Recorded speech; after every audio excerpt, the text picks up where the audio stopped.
তাই আমাদের বিয়ে হলো, সংসার হলো, সামনে আরেকটু এপিসোড আগালে আমাদের বেবি হইতো। এক্স কে কি ভোলা যায়? যদি কাউকে ভালোবাসি, সে ভালোবাসার মানুষকে কখনো ভোলা যায় না। না, সবই ঠিক আছে। আসলে বড় কথা এই নাটকের পরে যে ব্যাপারটা এস্টাবলিশড হয়েছে বেশি, সেটা হচ্ছে যে বউ হিসেবে মেহরিন ভালো, বউ মেহরিনের মতো হওয়া উচিত এবং জামাই সামিরের মতো হওয়া উচিত, রাইট? হ্যাঁ, তো যেদিকে যাও ভবিষ্যতে মেইন হয়েই থেকো সেই পরিবারের, সেটাই। শুনেন, জন্ম মৃত্যু বিবাহ এসব তো উপরওয়ালার হাতে থাকে। সো এই নাটকের ব্যাপারটা আরো স্পষ্ট হয়ে আসছে। যার সাথে বিয়ে হওয়ার কথা তার সাথে হয় নাই, যেদিকে আল্লাহ বিয়ে তৌফিক দিছে ওইদিকে হয়েছে। ভাই এটা কোনো কথা? তাই আমাদের বিয়ে হলো, সংসার হলো, সামনে আরেকটু এপিসোড আগালে আমাদের বেবি হইতো। আপনারা এতদিনের শুরুর দিকে কথা বলেন, এগুলো হবে না। মোট কথা যেটা, মেহরিন সামির কিভাবে আসছে সেটা নিয়ে কথা বলি। এক্স কে কি ভোলা যায়? ভালো ছিল।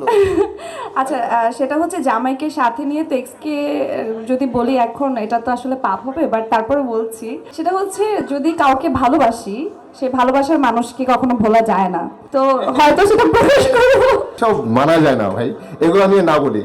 আমরা অন্যদিকে চলে যাই কথা। সেটা হচ্ছে যে সে বিয়ের সময় খুব একটা বুঝে নাই, কিন্তু বিয়ের পরে বুঝতে পারছে সে তার মানুষটার কাছে আসছে। মানুষটা যথাযথ মানুষের কাছে সে পৌঁছাইছে এবং সংসারটা সুখী রাখার জন্য সে যথাসাধ্য চেষ্টা করে গেছে। যদি একটু সে রাজকুমারী বউ ছিল না, গরিব বউ হিসাবে রাজকুমারী বউর মতোই কাজ করে গেছে। রাজকুমারী বউ শুনে নাই। আর মোট কথা হচ্ছে, এখান থেকে একটা প্রশ্ন আসছিল, এই মেহরিন এবং সামির হওয়ার ক্ষেত্রে কার অবদান, কি বিষয় আসে, সেটা ছিল এটা। এই দুইটা চরিত্র এত চমৎকারভাবে আসছে স্ক্রিপ্টে, এবং সেই স্ক্রিপ্টটা হচ্ছে আমাদের মোস্তফা কামাল রাজ ভাইয়ের, এবং উনি আমাদের নির্মাতা। তো উনি আসলে এই দুইটা চরিত্রকে চাইছেন যে একটা পরিবারে এমন কিছু, মানে ছোট ছেলেটা এরকম হয়। এবং আমিও যদি বলি আমার ব্যক্তিগত অভিজ্ঞতা এরকমই, অনেকটা রিলেট করতে পারি নিজের সাথে।